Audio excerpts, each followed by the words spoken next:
Nah, sebagai kesimpulan, jadi Al-Quran itu tidak hanya berisi nilai ya, halal, haram, baik, buruk ya, kemudian akhlak. Bukan hanya itu, tapi ada 800 ayat tentang alam yang sebenarnya itu bisa menjadi pondasi konstruksi ilmu pengetahuan dan teknologi ya. Dan karena mindset agama kita itu adalah Islam itu adalah rahmatan lil alamin, mestinya kita menjadi bangsa produsen, bukan menjadi bangsa konsumen dan bangsa user, Ibu Bapak. Dan singkat cerita, no science, no future. Kalau kita nggak punya science, kita nggak punya masa depan, karena sumber daya alam kita yang melimpah, akhirnya kita serahkan kepada orang asing pengelolaannya, dan orang asing nggak mau gratisan.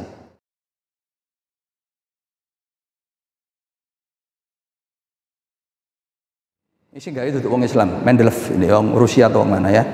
Mak, lihat ini, apa ini Pak? Fe. Fe itu apa? Besi. Angkanya berapa itu? 6 lekur. Disebut apa? Dalam tabel ini angka itu disebut apa? Disebut nomor atom. Menyatakan apa? Menyatakan jumlah elektron atom besi. Menyatakan jumlah proton atom besi. Sama dengan jumlah apa tadi? Jumlah lafal Allah di dalam surat Al-Hadid, besi. Apa ada hadis yang mengatakan pada dulu Rasulullah keluar dari lab, lalu pedangnya dicuil, terus dihitung atom elektronnya? Ono. Hadis kok ono? Nggak ada. Gitu loh ya. Lalu terus karo ya Nabi karo, ini wahyu. Gitu loh ya. Baru sekarang ini tahunya menungso. Inilah mukjizat. Ya, yang kita yang hidup 14 abad setelah Rasulullah mengetahui itu mukjizatnya. Kalau umatnya Nabi Musa tentang tongkat membelah Laut Merah, ya zaman itu tok wis. Nabi bisa menghidupkan orang mati, ya zaman itu tok. Tapi mukjizat Al-Qur'an sekarang kita bisa melihat ini. Itu loh. Nah, ya. Ini enggak itu orang Islam ini. Kalau kita ingat tabel periodik ini. Ono Fe 6 lekur. Padha karo jumlah lafal Allah. Gitu. Iki dienggo wong-wong sing mokong Islam lho. Sing gak percaya, kawandane gak percaya. Sing gak percaya, pancen nggonmu pantes nek neraka paling ya ngono gitu lho ya. Sing mokong itu kandhane gitu. Nah ini, oke. Nah, jadi itu ya. Nah, ini Pak. Nah, ini nomor atomnya tadi ya. Nah, ini atomic number. Fe. Itulah ya. Nah, Ibu Bapak, Quran telah merubah Arab jahiliyah yang nomaden, membunuh bayi perempuan hidup-hidup, menjadi bangsa yang kemudian memimpin peradaban, tumbuh subur dan berkembangnya ilmu pengetahuan, nama-nama ya seperti Ibnu Hayyan, Al-Khwarizmi, Al-Jahiz, Ibnu Firnas, Al-Battani, Ibnu Haisan, Al-Biruni, Ibnu Sina, Al-Zarqali, Ibnu Syatir, lahir dari rahim peradaban Islam. Sebelum itu nggak ada Pak, ilmu pengetahuan. Sebelum ini kan pemikirannya Yunani. Pemikiran Yunani itu spekulatif, silogistik, tidak berdasarkan observasi. Itu loh ya. Dan karya Yunani itu baru diterjemahkan di era Al-Kindi. Tapi jauh sebelum Al-Kindi telah lahir seperti Ibnu Hayyan ya, yang dikenal sebagai tokoh kimia, kemudian Al-Khwarizmi dengan aljabarnya, Al-Jahiz menulis kitab Al-Hayawanat.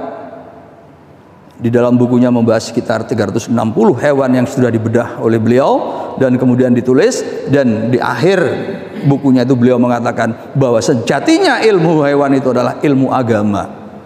Karena dengan memahami anatomi hewan itu sejatinya kita sedang memahami kebijakan Tuhan dalam penciptaan hewan-hewan ini.